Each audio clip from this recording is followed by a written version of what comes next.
Och nu, välkomna mannen som ville träna telepatiska delfiner, som ville erövra världen genom hemliga skiffer, som gärna utforskar smärta på andra. Här kommer mannen vars hjärna är lite större än er, Henrik Fexeus!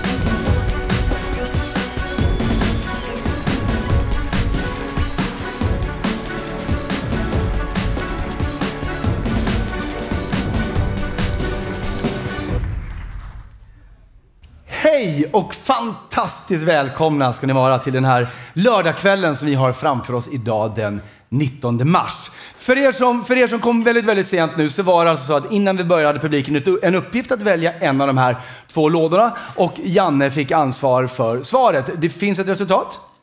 Då är jag väldigt nyfiken på att höra Janne. Först vill jag veta, hur gick det till? Vad gjorde ni? Ni körde handuppräckning. Så du räknade i princip då? Mycket bra. Var det tydligt åt ena hållet? Eller vad? Väldigt tydligt. Okej, bra. Och vilken box var det idag? Den blå. Du är helt säker på det här nu att det är blå vi använder. För det som jag sa, det här kommer få konsekvenser. Men du är säker, Janne? Vi kör blå. Okej.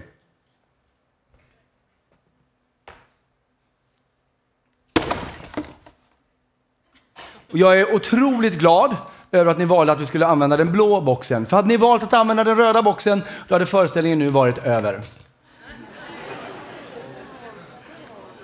Exakt.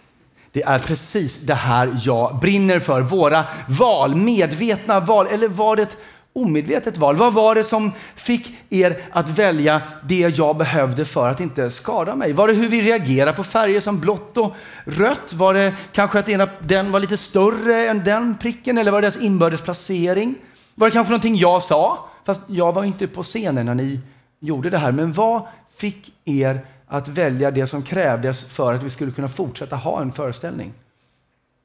Vi ska göra det experimentet igen under kvällen, men betydligt större. I den här lådan har jag lagt ett föremål. Och jag är genuint nyfiken på att se om ni med gemensamma mentala krafter kan komma fram till vad som ligger i den här lådan.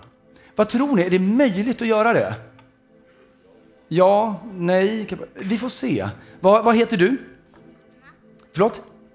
Anna, du får vara våran boxväktare för ikväll. Så jag ger den här till dig. Vakta den med ditt liv. Du får ju ställa den på golvet om du vill, Anna, förstås. Men jag måste fråga dig en sak, Anna. Vilken färg valde du? Röd eller blå? Du valde blå. Men jag misstänker att det inte var 100%. Kan jag få se med handuppräckning hur många valde den röda? Får jag se? Jävlar.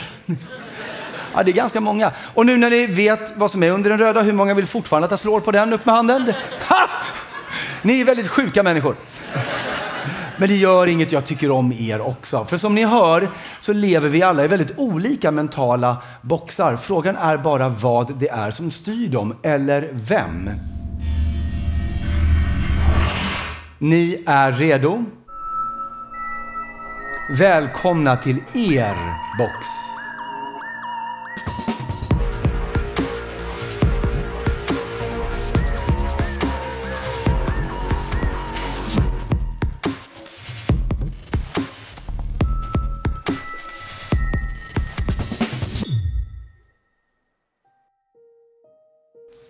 Torsdag den 11 maj 1944 var en ovanligt solig och varm dag i Amsterdam. Klockan 18 på kvällen så smyger en gestalt i skuggorna ut med kanalen. Det är den judiska kvinnan Marion Friedman. Hon är 24 år gammal, på väg hem från jobbet, och hon är också efterlyst av nazisterna. Men hon klarar sig hela vägen hem även idag. Som alltid så stannar hon först på andra sidan gatan så att hon kan titta upp i sitt lägenhetsfönster och kontrollera att där är släckt. Sen skyndar hon de sista stegen över spårvägsspåren, in genom porten, upp för trappan och in i sin egen lägenhet där hon kan pusta ut. Samtidigt som hon tänder ljuset hör hon en röst. Guten Abend, Fräulein. Där inne står 4 uniformerade SS-män och väntar på henne. Marion blir som förstenad, men bara ett ögonblick. Sen ser hon dem i ögonen. Helt lugnt, en i taget. Sen knyter hon ett huckle runt huvudet, hänger på sig ett förkläde, fyller en hink med vatten och börjar svabba golvet som städerska. SS-männen tittar lite förbryllat på varandra och sen frågar de när Marion tänks komma hem. Jag vet inte, svarar hon. Jag bara jobbar här, men jag har hört att hon är bortrest. SS-männen tackar för sig och går. När jag var 8 år gammal så läste jag om Marions öde i en Hemmets Journal hos min mormor i Falkenberg. Och det var någonting i den här berättelsen som grep tag om någonting i mig. Vad var det Marion hade gjort? Hade hon någon form av förmåga? Kunde hon bara genom att snabbt se dem i ögonen veta så mycket om dem att hon visste vad hon behövde göra för att rädda livet på sig själv? Kan man veta så mycket om en annan människa genom att bara snabbt betrakta dem? Vem är du?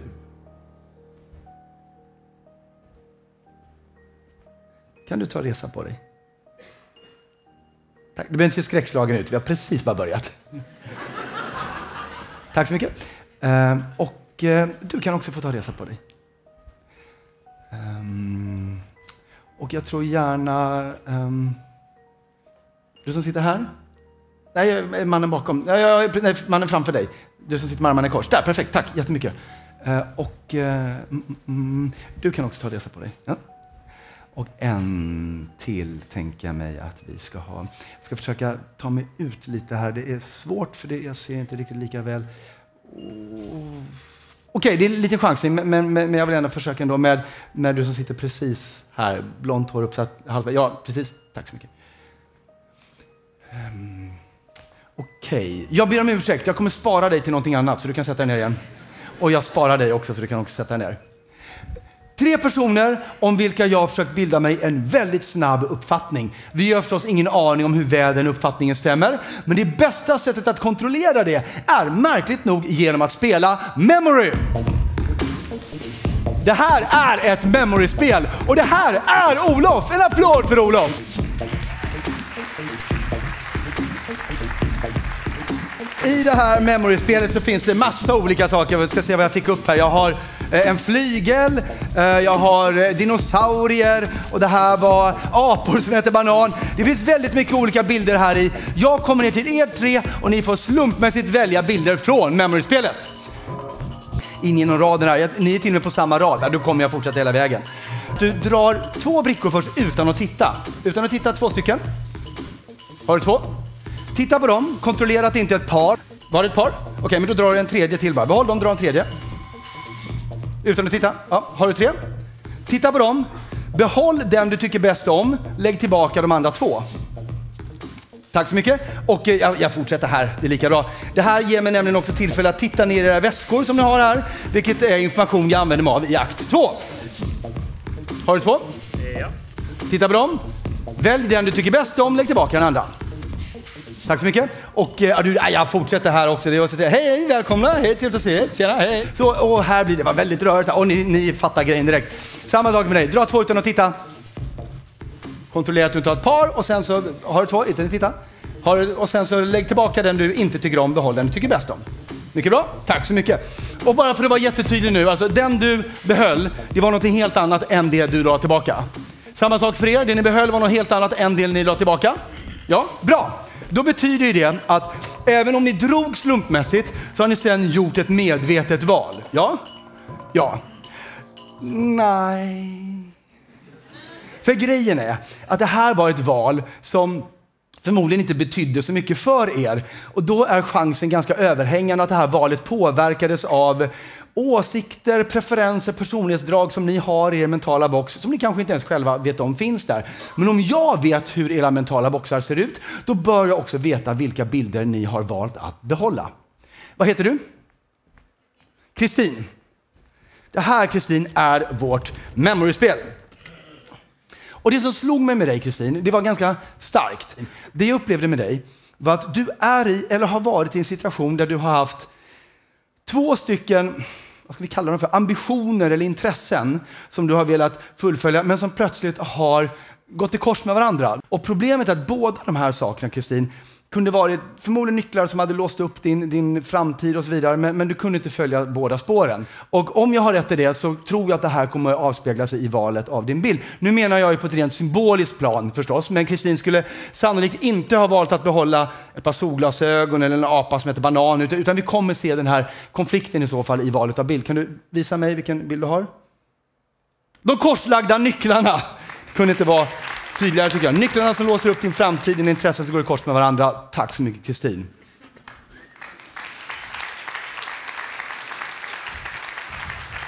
Vad heter du?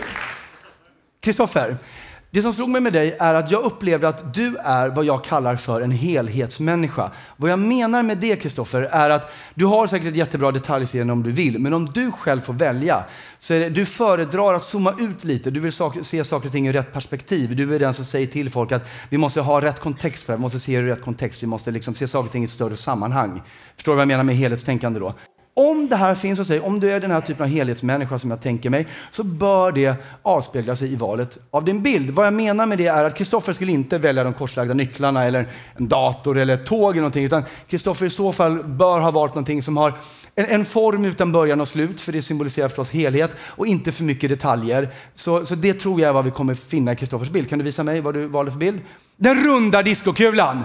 Tack så mycket. Så lite glamour också, Kristoffer.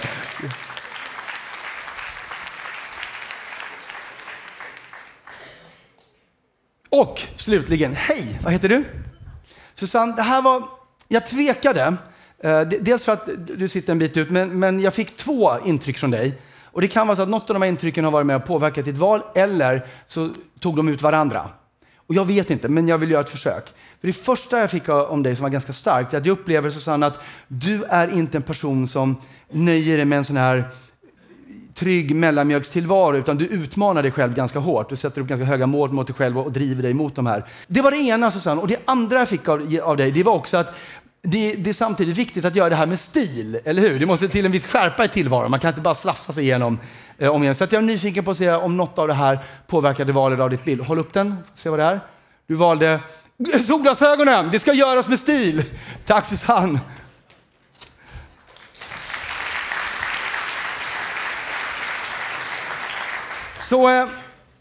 Så det här var ju era 3 individuella val, men jag valde ju er. Och det, mina damer och herrar, är den första anledningen till att den här föreställningen stavas B-O-X. Box.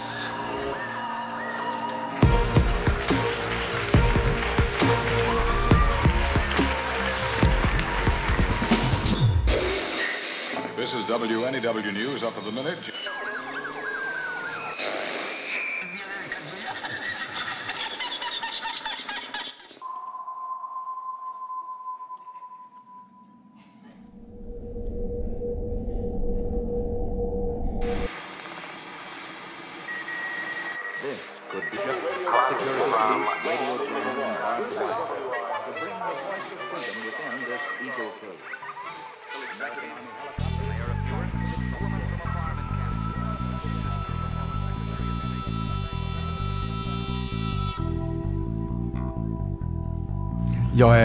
Jag är lite speciell. Jag är nu 10 år gammal och min värld består i att avläsa andra människor. Och jag börjar förstå att jag är inte ensam. För i tidningen Teknikens under, som kommer en gång om året med jultidningarna, där börjar jag nu kunna läsa om sovjetiska atomubåtar som ska drivas med tankekraft. Om telepatiska delfiner som tränas för att spionera i vattnen utanför Kuba. Om vetenskapliga experiment i mental överföring. Och framför allt så läser jag om spioner och hemliga agenter som kan avkoda minsta muskelrörelse i ansiktet på någon för att se om de ljuger, och som kommunicerar med koder och skiffer. Hemliga sätt att ta över världen. Wow! Jag bestämmer mig. Jag ska också bli hemlig spionagent. Och det första skiffret jag lärde mig... Mamma! Henrik, godnatt! Släck lampan nu! Ja, fast det är skiffer nu. Du ska sova nu, godnatt! Men jag läser om skiffer, du kan ju inte bara... Nej, inga män! Godnatt, Henrik!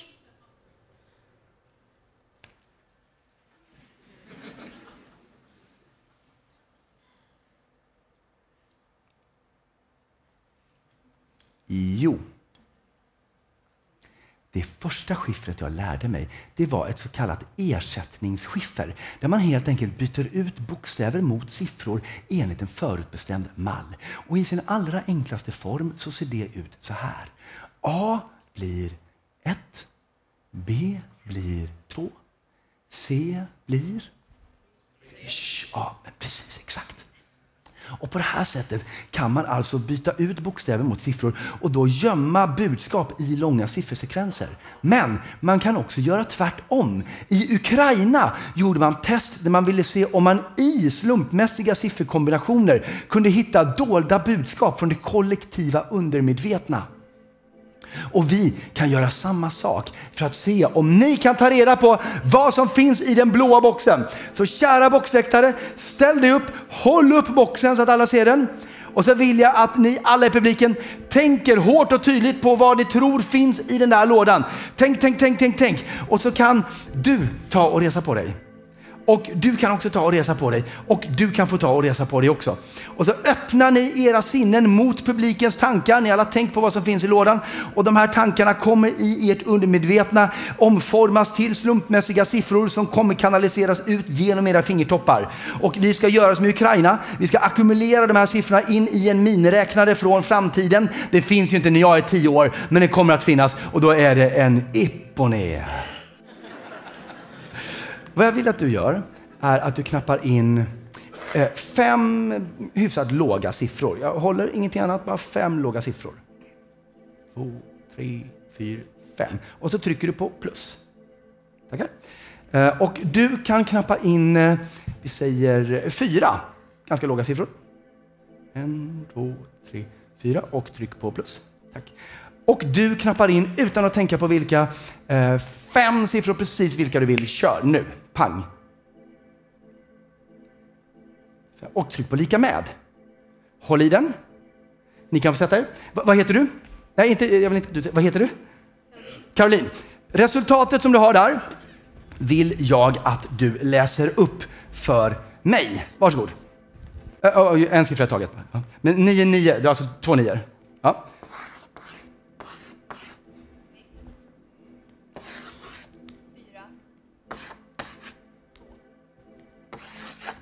Stämmer det? Bra, tack så mycket. Då kan du få sätta dig. Och då, mina damer och herrar, kan vi använda ersättningsskiffret. 9 är... 9 är... 6 är... 4 är... 2 är... Ja, så idag, den 19 mars, enligt er i lådan ligger det... IFDB. Det gör det absolut inte.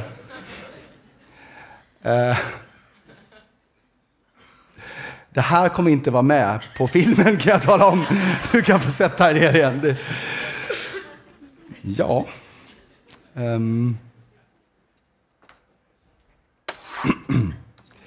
Så där höll jag på. För jag skulle inte bara erövra världen. Jag skulle erövra världens snyggaste tjej. Kajsa. Där är Kajsa. Och det där är jag. Vi gick i Ekebyskolan, klass 3A i Vallentuna. Och Kajsa visste nog inte om det här, men vi gick i samma klass. Får jag chans på dig kan man inte riktigt gå fram och säga till någon. Normala människor kanske gjorde sånt, men jag vill ju vara lite mer spionhemlig. Men jag skrev en hemlig lapp till Kajsa. Får jag chans på dig? Så vek jag ihop den, la den i Kajsas jackficka på lektionen. Och sen sprang jag före alla andra ut på skolgården. Så jag kunde stå bakom ett hörn och titta på Kajsa när hon hittade lappen. Och Kajsa läste på lappen jättelänge. Och då var vi ihop. Tills de knäcklade ihop den, slängde den på marken och gick därifrån. Vadå? Är det något som är otydligt? Jag förstår inte. Kärlek gjorde ont i min lilla spionkropp. Men är det något jag är, så är det en problemlösare. Det där var Samantha Fox och nu tar vi nästa samtal. Hallå, hallå. Det här är upp till 13 i P3. Vem har jag med mig? Henrik Fexeus. Hej Henrik, var ringer du ifrån? Jag ringer från hallen. Jag har telefonen. Det är en dum fråga. Men vad... Ja. Du, vilken siffra tar du? Var jag kär i en tjej? Jaha, vad heter hon? Karin. Jaha, går ni i samma klass? Ja, fast hon heter Kajsa. Jaha. Du, vad vill du ha för siffra till din fråga? Fråga? Ja, du kan vinna en LP-skiva. Jo, jag tänkte fråga. Hur blir man ihop med en tjej? Vet du, Henrik, så här är det. Du får charma Kajsa. Tjejer älskar charmiga killar. Då blir du populär. Nå, vilken siffra? En LP-skiva står på spel. Henrik? Hallå? Vi får lyssna på Sabrina med Boys, Boys, Boys. Problemet löst! Jag skulle bli populär! Så redan nästa fredag stod jag där på klassens timme. Skolans nya kärleksguru. Magiken Henrico med C. Och jag trollade! Och publiken älskade mitt trolleri första gången. 5:e gången samma trick i rad, 3:e veckan i rad, hade jublet nu istället bytts ut mot vita papperstussar som flög genom luften tillsammans med ord som tant. Och det är då jag inser, jag ska inte trolla. Det är Kajsa som ska.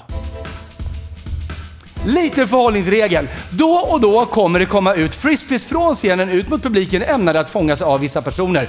Även om du inte har för avsikt att fånga frisbeen, kommer den rakt emot dig. Fånga frisbeen. Med det sagt, kan alla kvinnor i publiken räcka upp handen? En av er fånga frisbeen. Har någon frisbeen? Har någon frisbeen? Vem har frisbeen? Du har frisbeen. Kan du vara vänlig och resa på dig? Hej. Vad heter du? Anna, vill du vara min Kajsa ikväll? Säg ja. Ja, gärna en stor applåd. Välkommen upp på scenen.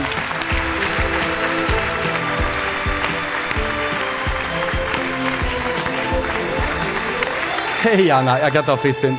Du kan vänta här så kommer du få en mikrofon av Olof. Hur är det Anna, kan du trolla? Nej. Mycket bra. Hur är det med det undermedvetna? Vi kollar. Anna, det här var mitt främsta vapen som nu 12-årig trollkonstnär, en kortlek.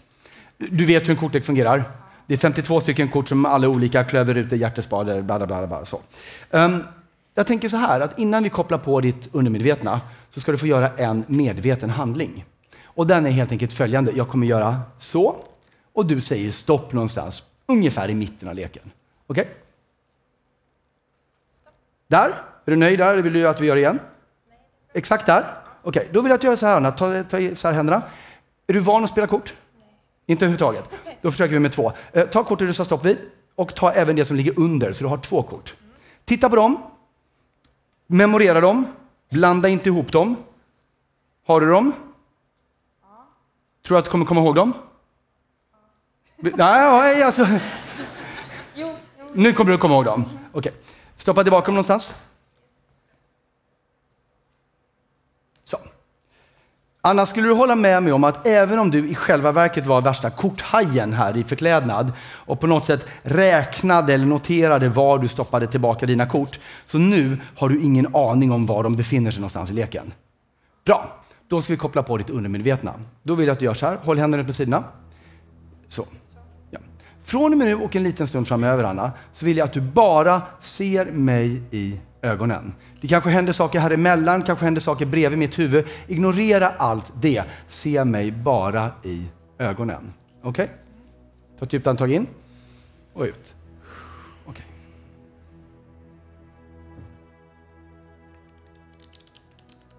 Titta på mig. Fortsätt titta på mig, fortsätt titta på mig. Låt det där sjunka in. Anna, du har just fått information om vartenda kort i hela kortleken. Vet du medvetet var dina 2 kort ligger någonstans? Bra, vi ska se hur det går undermedvetet. Kom. Anna, är du höger... Nej, ställ där. Är du höger eller vänsterhänt? Vad jag vill att du gör om en stund, Anna, är att du tar höger hand så, med 2 fingrar bara, och lyfter av en mindre hög kort. Vi kan säga 10-15 kort ungefär. Och du lyfter dem bara rakt upp och håller dem där. Ingenting annat. Varsågod. Lyfter rakt upp och håll där. Det kortet som du lyfter av vid här, dra det åt sidan bara med ditt pekfinger där. Tackar. Lägg på den högen igen. Samma sak en gång till. Kanske några färre kort den här gången så du inte kommer på exakt samma ställe. Men bara en mindre hög kort, 10-15 kort. Lyft rakt upp. Varsågod. Det kortet som du lyfte av vid, lägg åt sidan. Ja. Jag är lite nyfiken nu bara. Hade du, eftersom du var lite så här, visste inte exakt hur man skulle lyfta. Om du hade fått med dig ett kort till här, då hade vi hamnat här nu. Det här är hjärta S. Är det ett av dina kort? Nej, okej. Hur många kort tror du att du håller i förresten där i handen? Du skulle gissa. 15. Okej, vi räknar. Och då kan du samtidigt hålla utkik efter dina kort. Ser du ett av dina kort, då säger du stopp, det där är mitt. Du tror det är 15. Okej. 1, 2, 3, 4, 5, 6, 7, 8, 9, 10, 11, 12, 13, 14 och 15. Bra, Anna!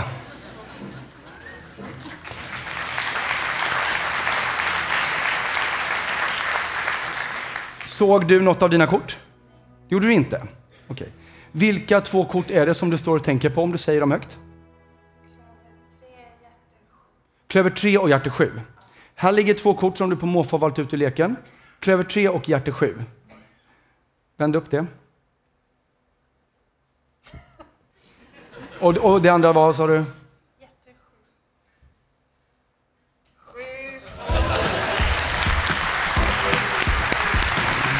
Anna. Bra! Det här är till dig! Nu är du populär! Och jag är populär! Nu kan vi hångla! Tack så jättemycket för det gjorde, Anna. Tack ska du ha. Du kan få gå av scenen. Olof tar din mikrofon. Det vi nu ska göra tillägnar jag 3 av mina barndomsidoler. När jag insåg att det fanns människor som inte bara kunde avläsa utan direkt kunde påverka och styra andra människors boxar. Jag behöver 3 personer upp på scenen och det enda ni behöver ha gemensamt är att ni har en god föreställningsförmåga, det vill säga en bra fantasi. Så jag vill ha 3 fantasifulla personer fångar varsin frisbee. Den första kommer komma upp där. Den andra kommer komma upp där. Och den tredje kommer komma någonstans i mitten. 3 personer, välkomna upp!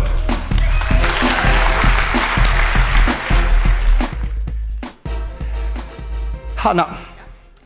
Maggie Fox. Vet du vem det är? Nej, eller vad ska jag säga. Och det är faktiskt ingen som kommer ihåg henne idag. Men på slutet av 1800-talet så var hon en superstjärna. För hon var nämligen USAs främsta medium. Och hon tjänade enorma pengar på att hålla stora sammankomster som hon kallade för seanser. Och där hon fick folk att göra saker som de kanske inte alltid själva visste att de hade gjort. Och ofta började hon på samma sätt. Hon hade en låda som den här. Och i lådan så fanns ett antal vardagliga föremål. Vanligast förekommande var just detta. En boll och ett glas. Så glaset ställdes i lådan. Bollen lades bredvid. Lådan stängdes. Men eftersom du är lådans väktare så ska du också få ta plats vid lådan. Så du kan ställa det här och sätta händerna på lådan. För väktarens uppgift var att se till att ingen kom åt lådan. Och väktaren fick en direkt instruktion och den lyder så här. Sluta ögonen en sekund. Från och med nu till att jag kommer tillbaka, Hanna, så vill jag att du inte öppnar lådan, att du inte lägger bollen i glaset. Är det tydligt? Det är tydligt. Då kan du öppna ögonen. Och vi förseglar den lite så. Anna, Robert Houdin, vet du om det var? Nej, igen en bortglömd gigant. Men Robert Houdin var en fransk vetenskapsman, men också illusionist. Som 1856 förhindrade ett blodbad när maraboterna försökte göra uppror mot Napoleon. Och han gjorde det enbart genom att använda sig av deras föreställningsförmåga. Jag ska visa dig precis vad han gjorde. Det står en låda på bordet bakom dig. Bara genom att titta på den, Anna, hur mycket skulle du tro att den väger? 3 kilo. Det är väldigt nära sanningen, den väger 3,8 kilo. Robert Houdin hade blivit lite besviken. Han designade nämligen sina lådor så att de skulle se lättare ut än vad de egentligen var. Men det hade han inte lurat uppenbarligen. Men den är lite knepig att lyfta. Du ska få prova att lyfta den. För som du ser har den inga handtag. Så sättet du behöver lyfta den på är att sätta händerna på kortsidan och tummarna på ovansidan. Så om du tar det greppet och så kan du bara lyfta 5 centimeter eller någonting så du känner det känns. Det är ganska jobbig position att lyfta i. Och det är också med flit. Du kan sätta ner lådan. Jag ska visa vad som ligger i lådan. Lådan är för tillfället tom. Men Anna, jag kommer lägga någonting i den här lådan för att förändra vikten på den. Och jag vill inte att du vet vad det är, för det skulle förta lite idén med det här. Så du kan sluta ögonen och hålla dem slutna tills jag ber dig öppna dem.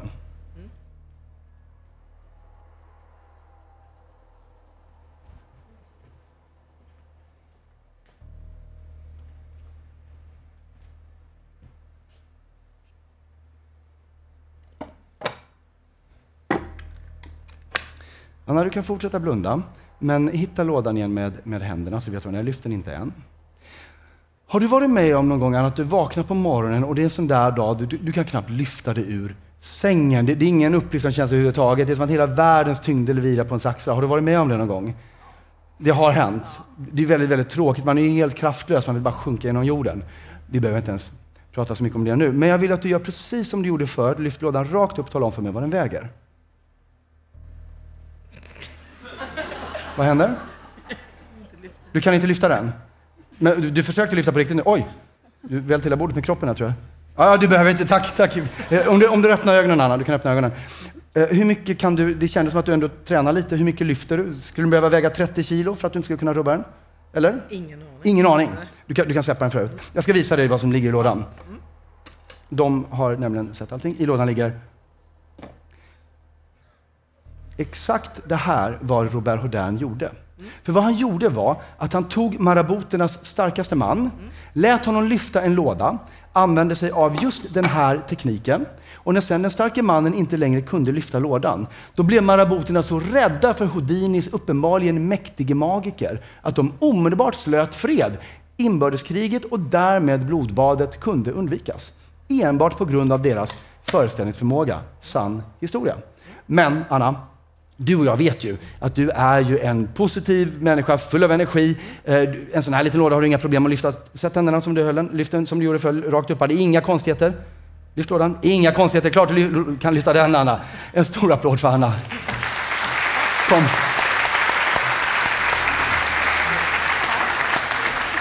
Du, hur tror du att det har gått för Hanna där borta?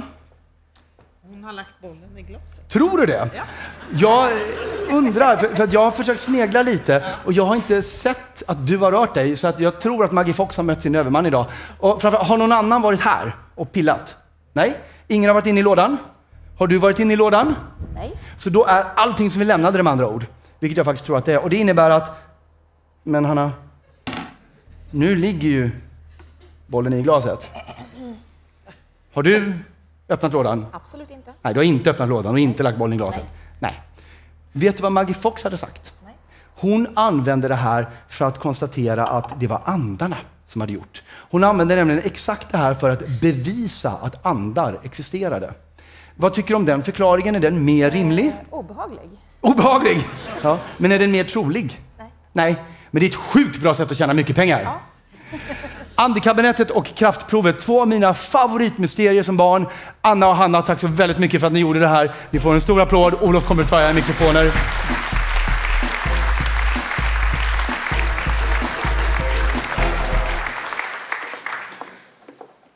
Amanda, jag har sparat det bästa till sist. Ja, tycker jag med. Du, många hävdar att den kanske viktigaste handlingen vi kan utföra är att minnas. Hur är det med ditt minne? Det är inte så bra. Okej. Vi börjar med att testa hur bra det inte är då, tycker jag. Jag har här ett antal lappar och på dem så finns det ord från föreställningen. Spion, memory, ring, Kajsa, Dr. Who, sex, kniv, fråga chans på, Ulf. Det är ord som anspelar på saker som har hänt och saker som kommer att hända. Jag tänker mig att vi kommer bestämma oss för ett av de här orden som du ska komma ihåg. Okay. Men Amanda, jag vill att publiken vet vilket ordet är innan du vet. Så du kan ta ett litet steg bakåt och så kan du blunda medan vi väljer och hålla ögonen slutna. Jag tror att ni ser bra här. Okej, vi gör så här. Nu ska jag be er om en sak, kär publik, och det kommer låta lite förmanande och lite tråkigt. Men när jag nu visar er dagens ord, säg det inte högt. Var 10:e föreställning säger det någon som bara, och så blir det inget bra. Men det här är dagens ord. Ser alla dagens ord? Balkongen, ser ni det? Kommer ni ihåg det? Om jag gör så, kommer ni ihåg det då? Duktiga ni är. Men ni har det här, bra. Amanda, fortsätt blunda. Amanda, om en sekund kommer jag visa dig ett ord. Och när jag gör det vill jag att du lägger det på minnet så snabbt du bara kan. Faktum är att du kan öppna ögonen en sekund. Du förstår vad jag ber om. Det är inga konstigheter där. Jag ska titta Och du, och du kommer ihåg det? Ja. Bra, då kan du blunda. Så kan du fälla ut den handen så. Så klämmer jag fast. Bra. Har ni kära publik, har ni varit med om någon gång att ni är på väg in i ett rum för att hämta någonting och i samma sekund som ni sätter foten över tröskeln har ni ingen aning om vad ni gör där? Det händer mig hela tiden. Amanda, du kan börja gå in i det där andra rummet. Den tredje barndomsidolen jag hade var psykologen Elisabeth Loftus. För hon var nämligen den första som demonstrerade hur skört och också lättpåverkat vårt minne är. När hon demonstrerade hur hon kunde få folk att minnas sånt som de egentligen inte hade begått under till exempel en rättegång. Eller hur hon kunde få folk att glömma sånt som de faktiskt hade gjort. Amanda kommer räkna från 3 till 0 när jag säger 0, öppnar ögonen och tittar på mig. 3, 2, 1, 0. Hej! Du, hur var det att stå och blunda så här länge? Ja, det är mörkt. Mörkt, men det var helt okej. Varför jag frågar är att en del människor blir yra eller får problem med balanssinnet. Men det var inga sådana konstigheter för dig? Nej, det var bra. Och ordet är? Spion. Ja, det är ett av orden. Men ordet som var dagens ord, det du skulle komma ihåg var? Spion. Har jag visat dig ordet spion? Nej, men det känns rätt. Men det känns rätt! Det känns rätt. Okej, men du fick också se ett ord som du skulle komma ihåg. Och det var? Nej. Jo. Nej. Så vad är det du har glömt att komma ihåg? Du håller någonting där. Vad står det på andra sidan av den där? Tror du? Vet jag inte. Kanske spion. Okej. Du har inte sett något ord? Nej. Så det här, ringer det någon klocka? Har du sett det här? Nej? Plan B. Det är nämligen viktigt, Amanda, att du kommer ihåg ett ord. Vi gör så här. Du får hitta på ett ord själv. Och vet du vad du gör? Bestäm dig för någonting som bestäm dig för ett enkelt föremål. Något du lätt kan se framför dig, för då blir det ännu enklare att komma ihåg det. Har du ett sånt ord? Bra. Kommer du komma ihåg det i 1 timme och en kvart? Absolut. Ja. Du kanske gör det, men bara för säkerhets skull, jag tänker vi gör så här. Du ska få skriva en liten fusklapp till dig själv. Så skulle du börja tveka så har du ett facit att kolla på. Så du kan bara skriva det stort och tydligt på linjen. Och vet du vad? Det här är ju ditt hemliga ord nu. Så visa inte dem. Nej. Och när du är klar, håll det lite mot dig själv. Sådär. Jag ska inte heller titta. Varsågod. Är du vänsterhänt? Ja. Ja. Frågan är om vi går all in idag. Är du klar? Ja. Håll det lite mot dig själv. Ja. Bra, jag kan vända mig om, jag ser inte. Nu är det bättre. Därför att om du skulle börja tvivla så har du den där att titta på. Men du har just fått ett problem. Därför att när du kommer ner dit, de kommer vara sjukt nyfikna på vad det står där. I pausen, om du ska gå till baren eller toaletten, det där kommer bli ohållbart. Så därför tänker jag, Amanda, att vi gör det ett steg till. Vi förseglar det, så då är det ingen som kan tjuvkika på det. Så du kan skjuta in det i översta kuvertet här. Ja, jag kan hålla dem så skjuter du. Inte pennan, utan ditt ord. Jag lovar inte titta. Få in det. Mycket bra. Skjut in det hela vägen här. Där. Det här är inte... Amanda, vill du slicka kanske? Nej, oj, du var nästan på väg, såg jag ut som. Jag har inte så mycket basilisk. Nej, vet du vad? Du kläm lite där. Eller vi gör till och med så här. Du får en häftapparat. Häfta ihop det där. Det är lika bra istället. Så blir det inte några konstigheter. Och vet du vad? Häfta mer? Den kanske är slut. Jo, nej då, det finns häfta mer. Och vet du vad? Jag har klistermärken här också. Ta dem. Scrapbooka skiten ur det där kuvertet. Så man verkligen ser att det är ditt. Och sen kan du också ta pennan och skriva ditt namn stort och tydligt på båda sidor så att ingen kan missta det där minnet för någon annans. Nej, använd allihopa. Gå bananas här. Och vet du vad? Jag ska gå och hämta en annan sak så länge.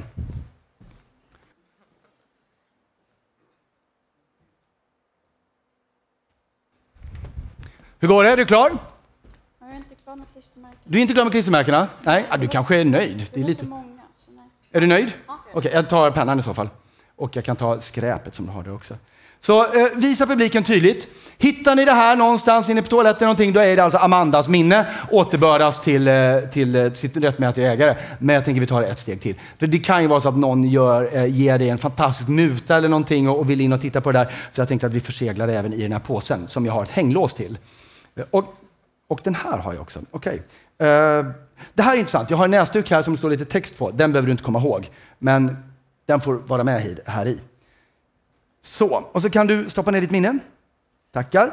För det här hänglåset, Amanda, det har bara jag kombinationen till. Så nu kan ingen, inte ens du, tjuvkika på ditt minne förrän du vill. Nu återstår bara en sak. Sträck ut armen. Amanda, nu kan du inte tappa minnet ens om du vill. Du och jag syns här uppe om 1 timme och 1/4 ungefär. Ge Amanda en stor applåd!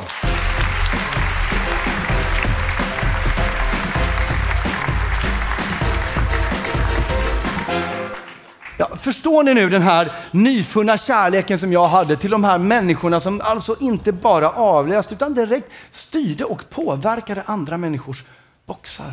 Och det var inte bara Maggie Fox och Robert Houdin och Elisabeth Loftus. Det var ju så många andra. Det var Anna Eva Fey. Och det var Annie May. Och de andra systrarna Fox, alla 3 systrar höll ju på med det här. Och det var männen också för den delen. Anton Mesmer. Suggestionstekniken, alltså den moderna hypnosens förfader. Och Houdini var en av dem. Det var ett otroligt celebert sällskap som jobbade. Skål. Ja. Just ja. Han är inte en av dem. Inte en av... Det där är morbror Kent. Skeptikern. Han som alltid varje gång jag kommer något nytt spännande till honom som sa bara, ja det där är bara bluff och båg och rackarspel. Alltså missförstå mig inte nu. Jag tycker om morbror Kent väldigt mycket som person. Men hans skepticism, den provocerade mig något oerhört. Alltså vad tänker du med, Henriksson? Har du en banan i hela huvudet? Eller den där Robert Houdin, han kunde ju lika gärna haft en stor elektromagnet i marken som han bara sög fast den där lådan med. Kan ju lika gärna vara så. Kan ju lika gärna. Vadå lika gärna? Kent, han är en sån här lika gärna människa. Ni vet, de som kan förklara allt i hela världen med att det kan lika gärna vara. Den där Maggie Fox, hon kan ju lika gärna ha en liten dvärg under scengolvet som åker hiss upp i pedestalen, lägger bollen i glaset och åker ner igen. Kan lika gärna vara så. Det går att bygga det nu för tiden. Det finns Bluetooth. Vad jag fullkomligt misslyckades med att få morbror Kent att förstå, det var att det finns sånt vi inte kan förklara. Hur många av er här inne har dörren öppen till det oförklarliga, det övernaturliga? Jag vet att det är en känslig fråga att svara på, men jag vet också att det är ungefär 40% av oss. Så vilka är ni? Får jag se med handuppräckning? Du kommer vara perfekt för det här. Vad heter du? Anna. Skojar du? Jag måste ju använda dig då. Det går inte annars. Anna reser upp en sekund. Ni 20 som ritade teckningar innan föreställningen började, nu är det dags att ta fram dem. Anna, du kan ta dig ut ur din rad här. Anna, du kommer få en skål av mig. I den så vill jag att du samlar in 10 stycken teckningar och sen ses du och jag uppe på scenen. Okej? Okay?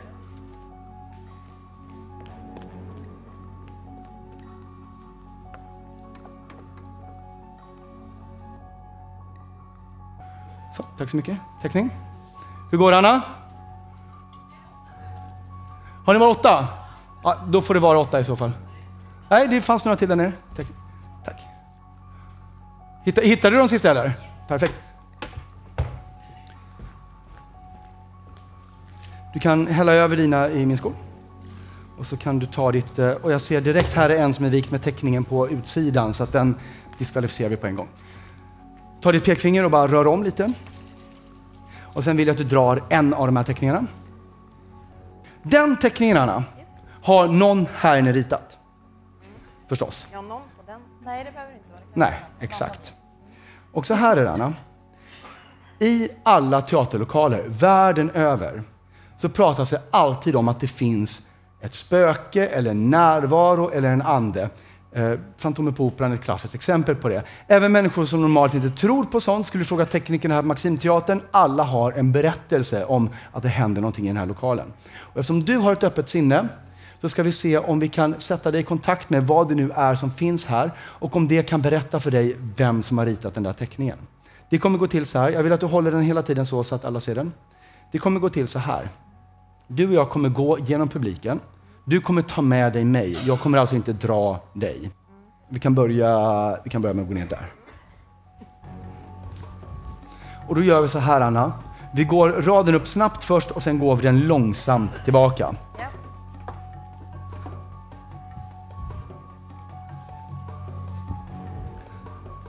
Vi kan vända här. Och nu, Anna, när vi går så långsamt tillbaka vi bara kan, försök att inte tänka så mycket på vem som sitter här, utan försök bara känna vad det är lätt och när det tar stopp. Och ta med dig mig. Vi går långsamt.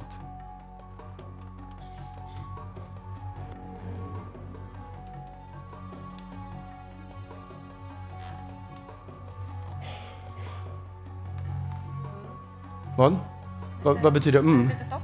Det var lite stopp? Ja. Okej. Och det var du som stannade? Det var inte jag som stannade, utan det var du som stannade? Okej. Ritade du en teckning? Anna sa att här var det lite stopp. Vad ritade du för någonting? En tärning. Är det här din tärning? Det är din tärning. Varsågod. Bra.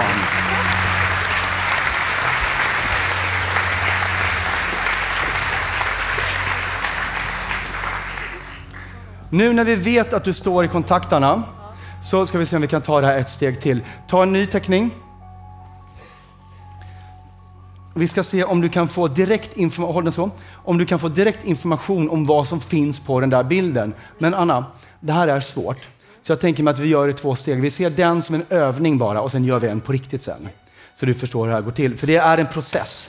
Och jag tänker mig att försök inte ens få information om hela bilder i det här laget, utan bara väldigt enkla geometriska former. Vi behöver inte ha mer än så.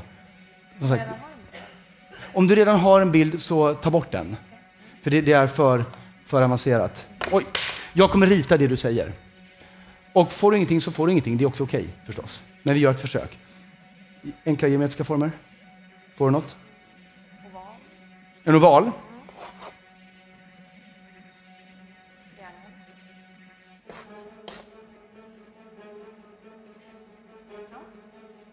Och en fyrkant. Någonting annat?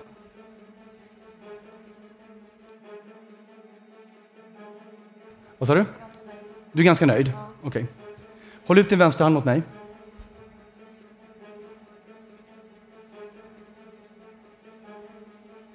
Jag får faktiskt inte mer heller. Kanske ett streck någonstans. Jag vet inte. Igen, det här var bara övningarna.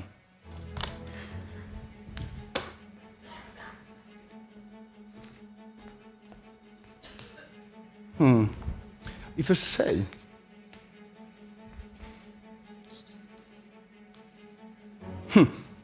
19, var sitter du någonstans?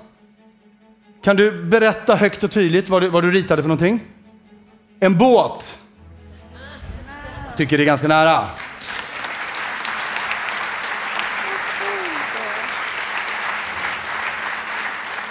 Och för övrigt, en båt med segel, eller hur? Ja.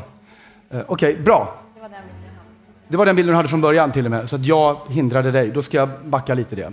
Då gör vi en till på riktigt nu. Eller jag menar, ja, vi försöker få en hel bild på en gång då. Om du tar en ny teckning.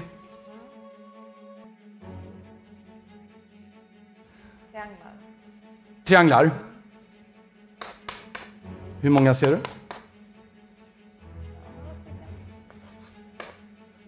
Okej. Jag gjorde 3 på måfå bara. Någonting annat? Har du inget så har du inget.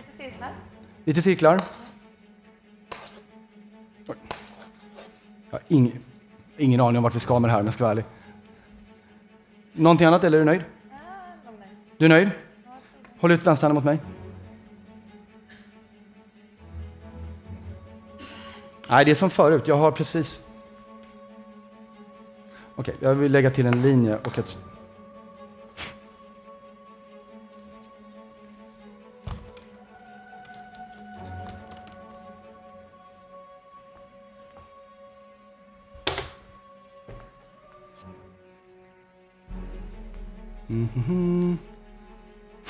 Det är inte sant. Vi är på samma tema. Nummer 10.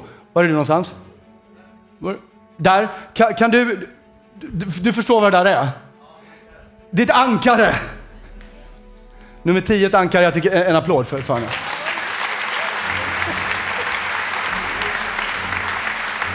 Tack alla som var med och ritade. Och Anna, förlåt, du har inte ens fått se dem här. Du vet inte hur nära du var. Ta upp dem igen. De som var, och veckla upp dem. Vi kan se om vi kan få en kamera på dem också. Om du håller dem så ska vi kunna ta dem i kameran. Jag ritade det du sa. Och där har vi ankaret. Här har vi Annas ankare. Och båten med segel. Så om vi får in den i bild också. Där har vi Annas båt. Och till och med solen. Du började med att säga en oval. Och du sa att det var en båt från början, Anna. Jag tycker att det var en full träff. Tack så jättemycket för det.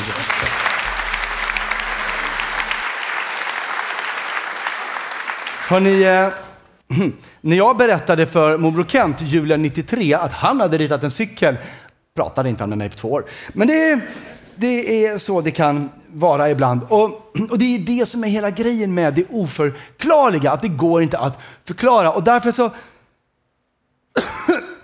Förlåt. Och det är därför som det är...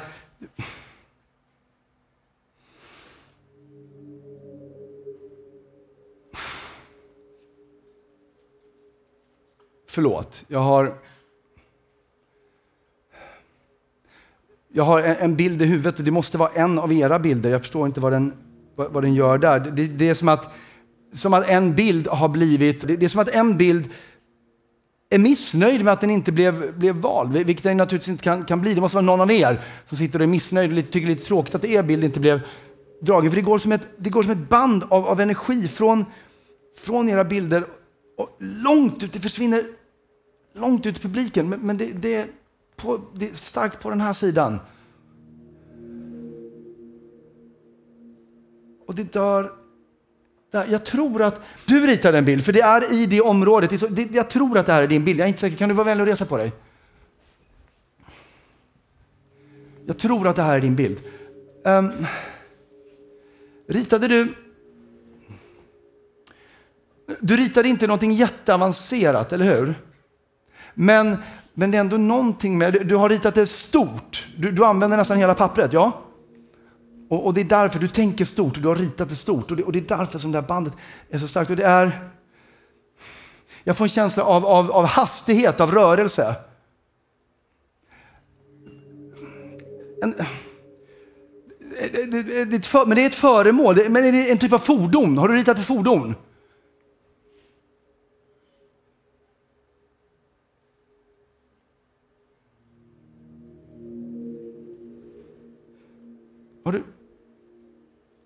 Ritade du en bil?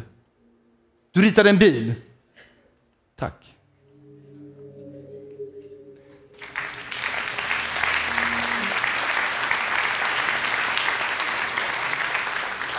Det finns sånt man inte kan förklara.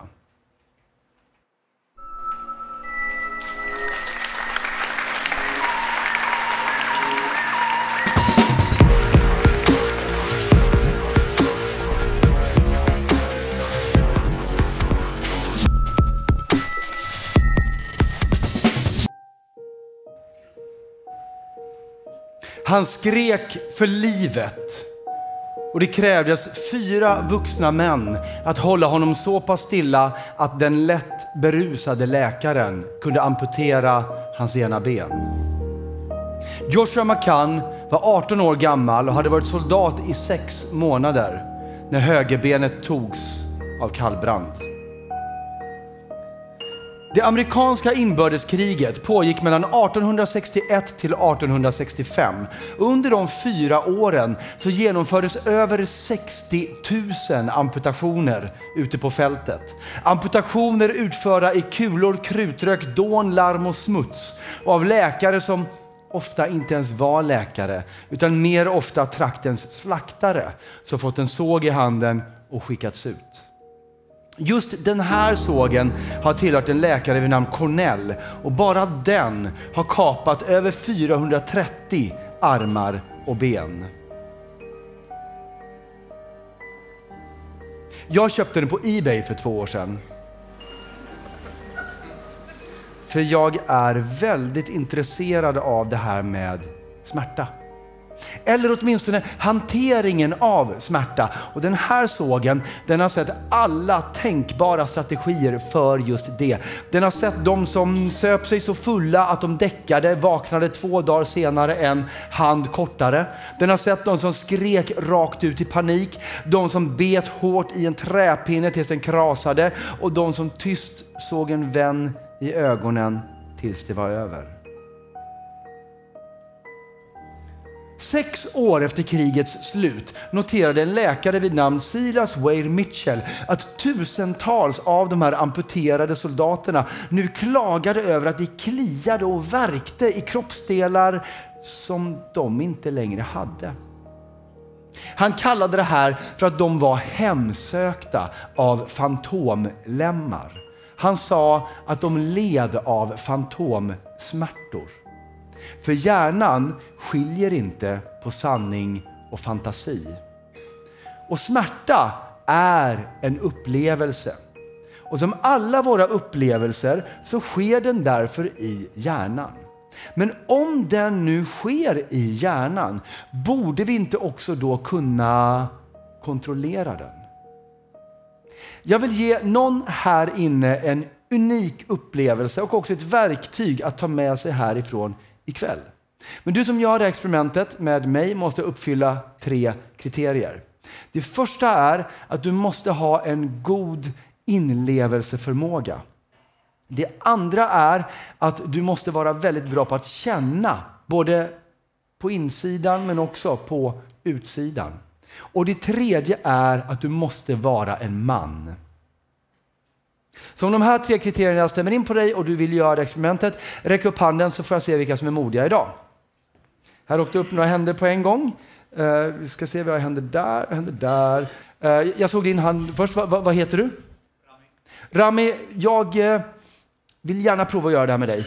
Det är möjligt att vi får återkomma till någon av er andra, men vi börjar Rami. Så välkommen upp på scenen. Ge Rami en stor applåd.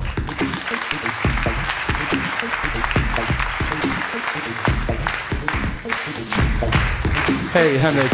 Tjena. Du kommer från mikrofonen. Så det första vi ska göra Rami, det är att vi ska mäta din smärttröskel och se var den befinner sig. För då vet vi både att vi inte ska kliva över den och vi vet också om du är lämplig för det vi ska göra nu. För har du för hög smärttröskel blir det nämligen meningslöst att fortsätta. Och vi kommer göra det här, vi kommer mäta din smärttröskel på samma sätt som man gör Rami när man forskar om smärta, vilket är med is. Så det går helt enkelt till så att du kommer få sänka ner din vänstra arm i en hink med is. Och när du känner att det är för kallt, det gör för ont, då tar du bara upp handen igen. Vi mäter den tiden och då vet vi din tröskel. Och varför man gör det här med is när man forskar om smärta, det är för att vad många inte vet, det är att is blir mycket kallare och gör mycket ondare, mycket snabbare än man kan föreställa sig. Så Rami, det här är alltså inte läget nu där du ska visa dig lite macho och vara på styva livet. För gör du det kommer det bli sjukt jobbigt sen. Okay. Så, men var ärlig ändå, det är viktigt. Vi kan ta in hinken.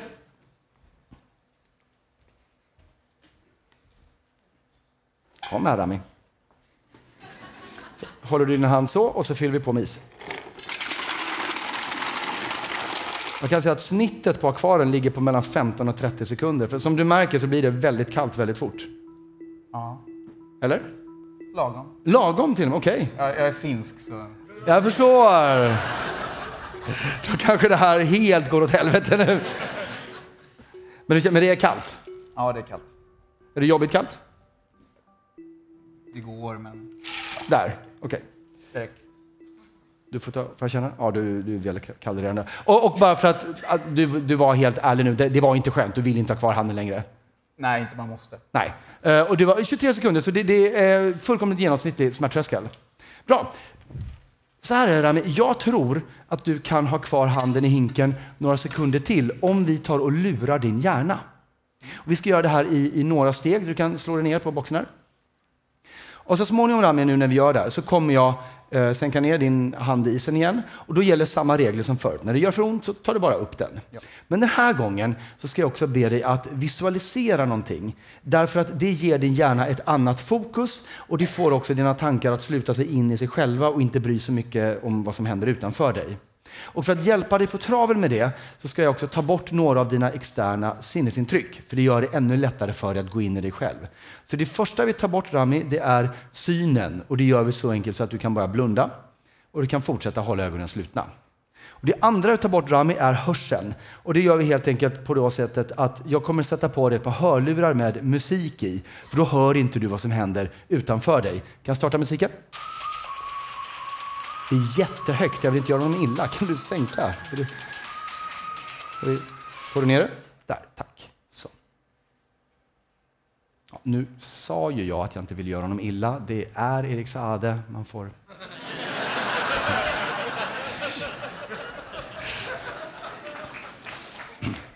Vi kan ta in Meris.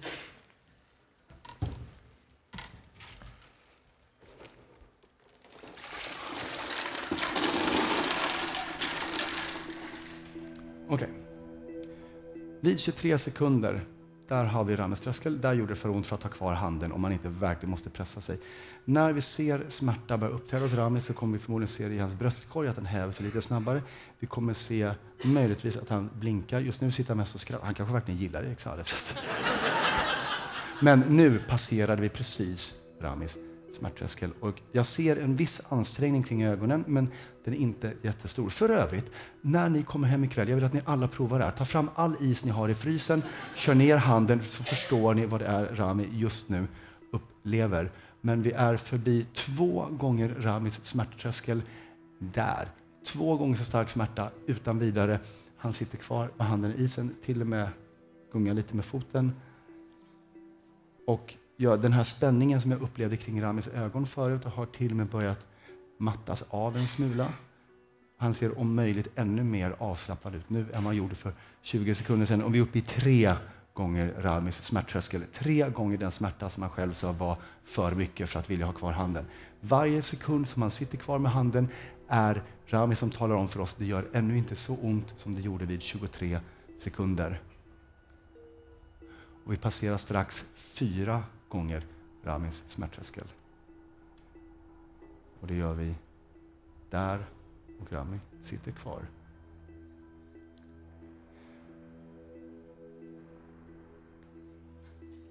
Och ser lugn ut. Jag ser ingenting i bröstkorgen. Han rör lite på huvudet, han rör lite på fötterna. Han är med andra ord ett stort fan till och med.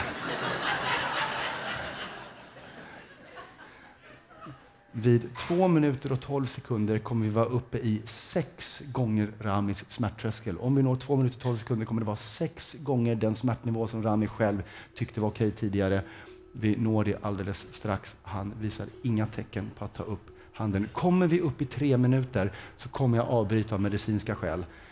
Inte för att man får frostskador, för det tar timmar, men det gör helt enkelt för ont för blodcirkulationen att komma tillbaka efter det. Vi har för länge sedan passerat 6 gånger Ramis smärttröskel. Okej, nu...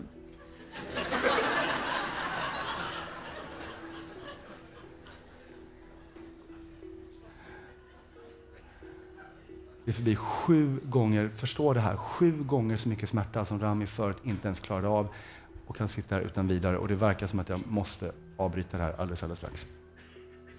För jag ser inga tecken hos Rami på att vilja ta upp handen ur isen. Och vi når 3 minuter där. Han får sitta kvar förresten.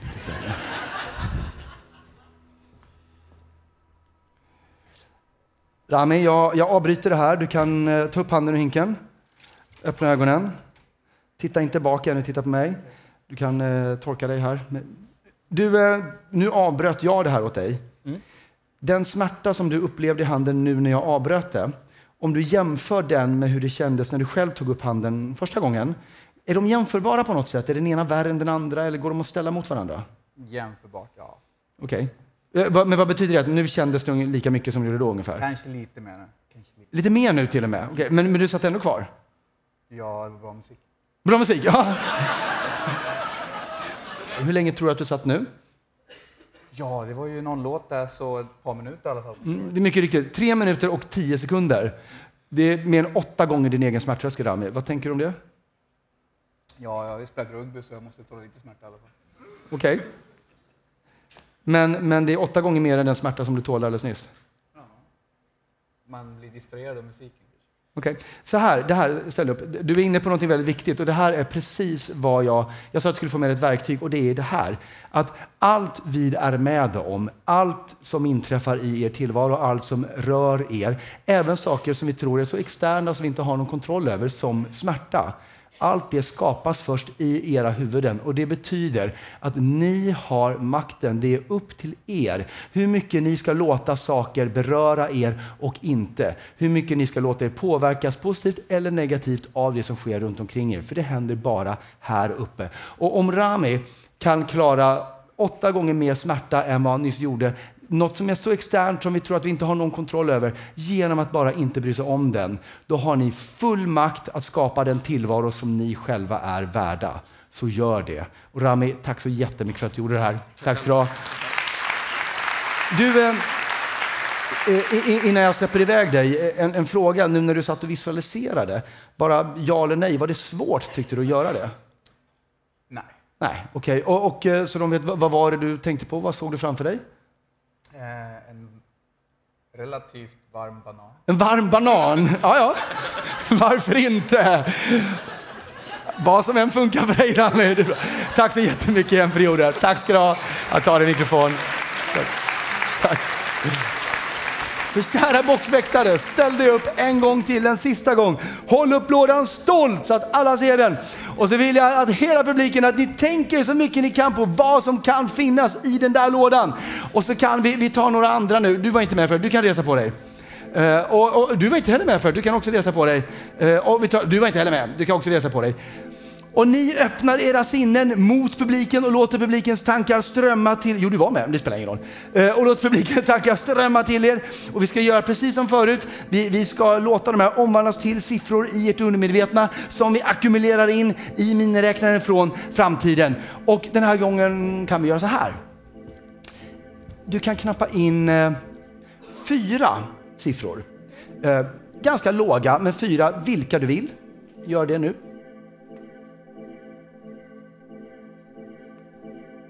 Och, sen, och nu blir de ganska höga. Det gör ingenting. Då trycker du minus. Tack. Och du kan knappa in 4, egentligen 4 vilka du vill. Varsågod. Och sen trycker du på plus. Tackar. Och du knappar in igen 4 superlåga siffror. Varsågod, kör. Och sen trycker du på lika med. Tack så mycket, håll i den. Ni kan sätta er. Vad heter du? Rebecka.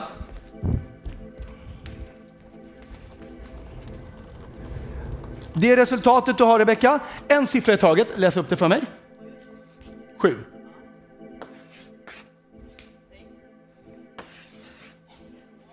2.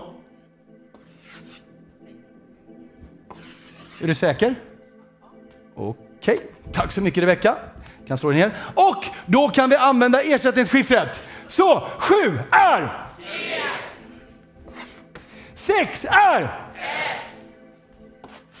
2 är och 6 är så andra gången gilt idag den 19 mars. Enligt er, i lådan ligger det giftbuff. Nej. Det är inte det i lådan. Och det här kommer så mycket inte vara med på den där filmen. För det här var nämligen... Det var sista gången vi gjorde det. Det var meningen att det skulle... Ja! Ja. Vill ni veta... Alltså det är på, vi kommer inte göra det igen. Vill ni veta vad det är i lådan? Vad meningen var att ni skulle få? Är ni nyfikna? Ja. Okej, några är. Vi kollar. Jag har en nyckel till dig. Vi byter. Du tar nyckeln. Du kan låsa upp penglåset.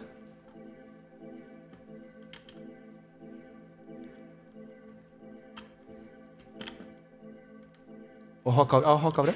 Kan ge mig en lycklig hänglåset. Jag öppnar lådan så kan du säga vad du ser i lådan.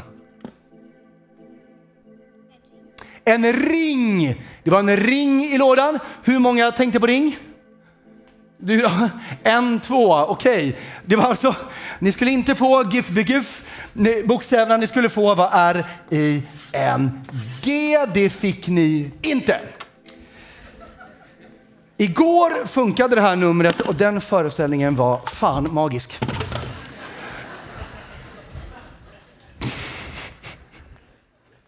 Det var inte ens det här vi skulle göra, tror jag. Vad skulle vi... Ja, vi skulle inte ens hålla på med det där. Minnet! Vi skulle prata om minnet. Minnet är ju väldigt bra att ha, bara man kommer ihåg att använda det. Och det finns en person här inne just nu som inte kan tappa minnet ens om hon vill. Och det är Amanda! Välkommen tillbaka upp på scenen, Amanda! Du, kom. Hur har det varit att gå omkring med den där? Ja, men kör med lite extra handväska. Som en liten extra handväska. Har folk varit nyfikna? Nej, inte så mycket. Jag vet att det här hänglåset är lite tungt så jag kan ta av det så länge. Men du kan få kvar på sen. Du, en fråga nu då när du har gått omkring med din extra handväska. Ja. Det här ordet som du bestämde dig för, som du gått omkring med. Kommer du ihåg det i huvudet också? Jag tycker det gör det. Du tycker att du gör det? Ja. Det betyder alltså att allt det här var egentligen helt onödan? Ja. Men det kunde vi inte veta. Nej. Så det var en safety. Och ifall någon tror att, jag vet inte ifall någon tror att du har bytt ut din handväska eller någonting, kan du, för du har du ärligt inte, jag vet det, men kan du öppna den där och ta ut så vi ser att ditt minne är där och du har inte berättat det här för någon? Nej. Du har inte öppnat och visat för någon vad du har skrivit? Nej. Där ligger ditt minne, det är helt oöppnat, du kan hålla i det. Perfekt. Då, Amanda, så tänkte jag försöka tankeläsa dig. Så att vad jag vill att du gör är att du bara tänker på ditt ord och skickar det till mig. Bara det ordet. Okej.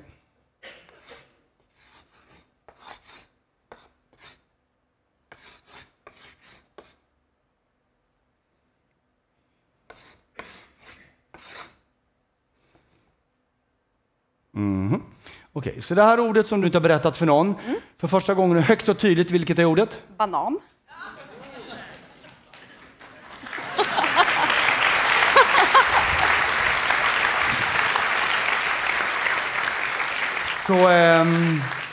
Så bra är jag. Jag måste faktiskt erkänna en sak, Amanda. Jag vet inte vilket ord du bestämde dig för, vad du skrev ner. Jag vet inte vad det var. Men det är ganska osannolikt att det var ordet banan. Däremot har jag försökt få det att ända sedan du var här uppe på scenen, hela vägen ända fram till nu, att försöka få det att glömma bort vad det var du egentligen tänkte på och istället börja tänka på ordet banan. Ja, men vi kan ta en liten titt. Här bakom står Amanda. Hon har just bestämt sig för ett ord. Jag har ingen aning om vilket det ordet är. Men jag har 1 timme och 15 minuter på mig att få henne att glömma det ordet. Och istället börja tänka på ordet banan. Hur går det? Är du klar?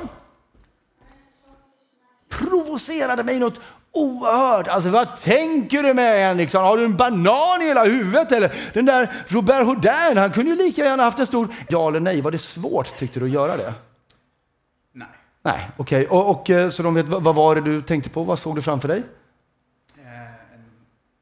En relativt varm banan. En varm banan? Ja. Faktum är, Amanda, att den första instruktionen till det här fick du med dig redan från scenen. Det fanns någonting annat i den här påsen. Kommer du ihåg det? Ja, en liten lapp. Ja, inte riktigt lapp. Kommer ni ihåg vad det var? Det var en näsduk i påsen. Nu kommer du ihåg det när du hör det. Ja, men Ja. Kommer du ihåg att det stod någonting? Är den kvar? Har du tagit ut? Nej, den är här. Det stod någonting på den här näsduken också. Ja. Minns du vad det stod på den? Nej. Inte? Okej. Men du kommer att jag visade dig det? Bra. På näsduken som du har haft om handen ända sedan du var på scenen, Amanda, så står det broderat. Läs det högt. Tänk på ordet banan. Så du... Nu är jag ju lite nyfiken på en sak. Vad var det du tänkte på egentligen? Banan. Det var banan? Ja! Nej, men det kan ju vara så. Det var banan. Det kan ju vara så. Vi tar en liten titt, för vi har ju ditt minne här, så vi har ju facit. Men nu är det säkert inte banan. Varsågod. Men jag lovar att det var det. Jag lovar att det var banan. Läs högt. Läs. Muffins. Nej. Det här är helt orimligt.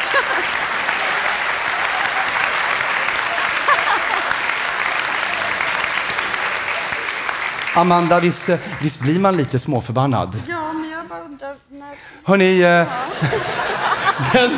den lätt förvirrade och nu lite småsure Amanda, en varm applåd. Tack så mycket.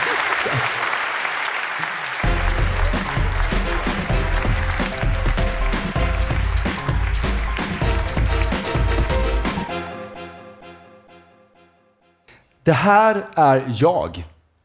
Mitt absolut första minne. Minnena berättar för oss vilka vi är. Jag är en problemlösare och det befästes i det här minnet. När den här bilden tas så är jag på picknick med min familj. Jag sitter på en picknickfilt och det är så pass varmt att min mamma har tagit av mig mina byxor. Så jag sitter i bara ben och blöja på filten. Och vid kanten av filten så växer det tusenstjärnor. Och jag vet än idag inte varför jag gör det här, men systematiskt så repar jag av tusenstjärnorna en efter en och äter upp dem. Till slut har jag ätit upp alla tusenstjärnor som växer vid filten. Då ser jag längre ut på gräsmattan, där växer det fler. De ska bli mina. Så jag börjar krypa ut på gräset, men jag måste omedelbart stanna och backa för att det här gräset är... Jag antar att det är nyklippt eller någonting, för det är väldigt, väldigt vasst. Det sticker mig i mina bara ben. Nu när jag sitter här och berättar om det för er så kan jag känna fortfarande hur det här gräset sticker mig i mina ben. Så jag sitter på filten, blommorna är där borta. Jag kan inte krypa ut. Jag har ett problem.